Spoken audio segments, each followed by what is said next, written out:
Chronicles canvas channel पर आपका स्वागत है।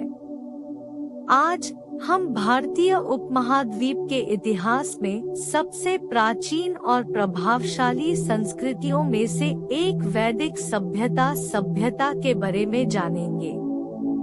वैदिक सभ्यता भारतीय उपमहाद्वीप के इतिहास में सबसे प्राचीन और प्रभावशाली संस्कृतियों में से एक भारतीय समाज, धर्म और दर्शन के प्रारंभिक विकास की एक आकर्षक झलक प्रदान करती है। इस सभ्यता की मुख्य विशेषता वेदों के साथ इसका जुड़ाव है, जो पवित्र ग्रंथों का एक संग्रह है जो हिंदू धर्म की नींव बनाता है। यहाँ वैदिक सभ्यता का परिचय। उत्पत्ति माना जाता है कि वैदिक सभ्यता का उदय लगभग 1500 ईसा पूर्व भारतीय उपमहाद्वीप के उत्तर पश्चिमी क्षेत्र में हुआ था। इसे अक्सर भारतीय उपमहाद्वीप में इंडो-आर्यन के प्रवास से जोड़ा जाता है, जो अपने साथ अपनी अनूठी सांस्कृतिक और धार्मिक प्रथाओं को लेकर आए थे। भौगोलिक विस्तार। वैदिक सभ्यता भारत के उत्तर पश्चिमी भाग में केंद्रित थी, जो सिंधुगंगा के मैदानी इलाकों में फैली हुई थी।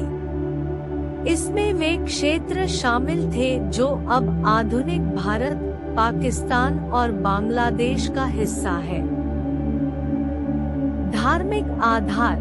वैदिक सभ्यता के केंद्र में वेद हैं, जो दुनिया के सबसे पुराने धार्मिक ग्रंथों में से हैं। 4 मुख्य वेद हैं: ऋग्वेद, यजुर्वेद, सामवेद और अथर्ववेद। इन ग्रंथों में भजन, अनुष्ठान और दार्शनिक अंतर्दृष्टि शामिल है, जिन्होंने हिंदू धर्म के लिए आधार तैयार किया।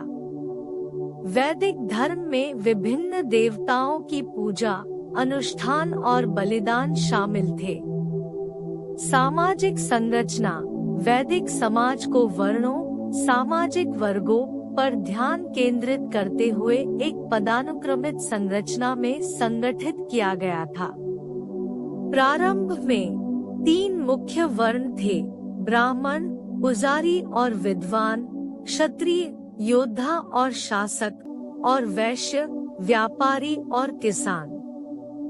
समय के साथ यह व्यवस्था जटिल जाति व्यवस्था में विकसित हुई, जिसने भारतीय समाज में महत्वपूर्ण भूमिका निभाई। आर्थिक गतिविधियां। वैदिक लोग कृषि, पशुपालन, व्यापार और शिल्प कौशल सहित कई आर्थिक गतिविधियों में लगे हुए थे। मवेशियों को अत्यधिक महत्व दिया जाता था और जीविका के लिए कृषि महत्वपूर्ण थी। राजनीतिक संगठन। प्रारंभिक वैदिक समाज जनजातीय था और इसकी विशेषता जनजातीय प्रमुखों या राजाओं का शासन था। जैसे जैसे समय बीतता गया, ये जनजातियां राज्यों में विकसित हुई, जिससे शासन के अधिक केंद्रीकृत रूप सामने आए। साहित्यिक विरासत। वेदों के अलावा वैदिक सभ्यता ने उपनिषद, ब्राह्मण और अरण्यक जैसे अन्य महत्वपूर्ण ग्रंथों का निर्माण किया, जो गहरी दार्शनिक और आध्यात्मिक अवधारणाओं में गहराई से उतरे। विरासत। वैदिक सभ्यता का प्रभाव गहरा और स्थायी है। इसने न केवल हिंदू धर्म की नींव रखी, बल्कि भारतीय कला, संस्कृति और दर्शन पर भी अपनी छाप छोड़ी। वैदिक विचार के कई पहलू आधुनिक भारतीय समाज को आकार दे रहे हैं। वैदिक सभ्यता भारतीय इतिहास और संस्कृति की समृद्ध टेपेस्ट्री में एक महत्वपूर्ण चरण का प्रतिनिधित्व करती है, और यह प्राचीन काल और शास्त्रीय भारतीय सभ्यता के विकास के बीच एक पुल के रूप में कार्य करती है। विशेषताएं।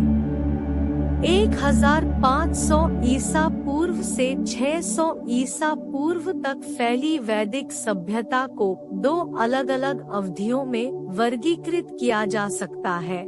प्रारंभिक वैदिक काल लगभग 1500 ईसा पूर्व से 1000 ईसा पूर्व और उत्तर वैदिक काल लगभग 1000 ईसा पूर्व से 600 ईसा पूर्व। आइए इन दो युगों की विशिष्ट विशेषताओं पर गौर करें और उनकी अनूठी विशेषताओं का पता लगाएं। प्रारंभिक वैदिक काल लगभग 1500 ईसा पूर्व से 1000 ईसा पूर्व। इस चरण के दौरान इंडो-आर्य मुख्य रूप से सीमित कृषि पद्धतियों के साथ देहाती गतिविधियों में लगे रहे, जिसके परिणाम स्वरूप छोटी अर्थव्यवस्था बनी। मवेशी, भेड़ और बकरियों को धन का प्रतीक माना जाता था और इन जानवरों को पाला जाता था। जिस भौगोलिक क्षेत्र में आर्य बसे थे उसे सप्त सिंधु या 7 नदियों की भूमि के नाम से जाना जाता था, जिसमें विपाश, ब्यास, सिंधु, सिंधु, वितस्ता, झेलम, सुतुद्री, सतलुज, असिकनी, चिनाब जैसी नदियां शामिल थी। परुष्णी, रवि और सरस्वती। राजनीतिक संरचना राजशाही थी, जिसमें राजा अधिकार रखते थे। इस शासन प्रणाली को राजन कहा जाता था। समाज पितृसत्तात्मक परिवारों में संगठित था और जन इस अवधि के दौरान सबसे महत्वपूर्ण सामाजिक इकाई के रूप में कार्य करता था। समिति और सभा नामक जनजातीय सभाएं प्रचलित थी और उल्लेखनीय जनजातियों में मत्स्य, भरत, पुरु और यदु शामिल थे। महिलाओं को सम्मानित स्थान प्राप्त था, यहाँ तक कि वे समितियों और सभाओं में भी भाग लेती थी। इस युग की कुछ महिलाएं जैसे लोपामुद्रा, घोषा, अपाला और विश्ववारा कवयित्री थी। मवेशियों, विशेषकर गायों ने अर्थव्यवस्था में महत्वपूर्ण भूमिका निभाई। बाल विवाह का चलन नहीं था और जबकि एक पत्नी प्रथा आदर्श थी, कुलीन और शाही परिवारों में बहुविवाह प्रथा मौजूद थी। सामाजिक भेदभाव मौजूद थे लेकिन कठोर या वंशानुगत नहीं थे। अर्थव्यवस्था में मवेशी पालन, कृषि, घोड़ा गाड़ियाँ, नदी आधारित परिवहन और ऊनी और सूती कपड़ों का उपयोग शामिल था। प्रारंभ में वस्तु विनिमय प्राथमिक व्यापार प्रणाली थी, जिसे बाद में निष्कासिकों द्वारा प्रतिस्थापित कर दिया गया।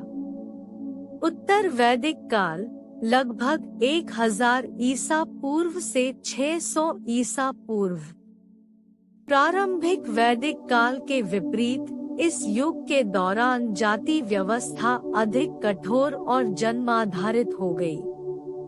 अछूत या शूद्र की अवधारणा उभरी और उनकी प्राथमिक भूमिका उच्च जातियों की सेवा करना थी।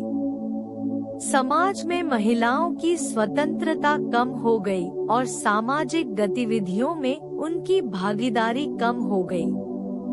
समाज अर्धघुमंतु और पशुचारक से अधिक कृषि केंद्रित समाज में विकसित हुआ।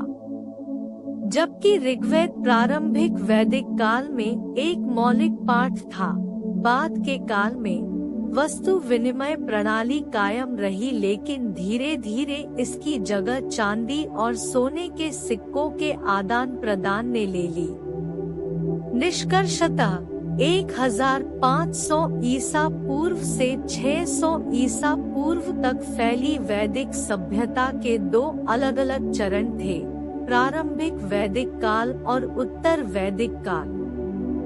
इन युगों को सामाजिक संरचनाओं, अर्थव्यवस्था और जाति व्यवस्था में महत्वपूर्ण परिवर्तनों द्वारा चिन्हित किया गया था, जो इस महत्वपूर्ण समय के दौरान प्राचीन भारतीय समाज के विकास को दर्शाता है।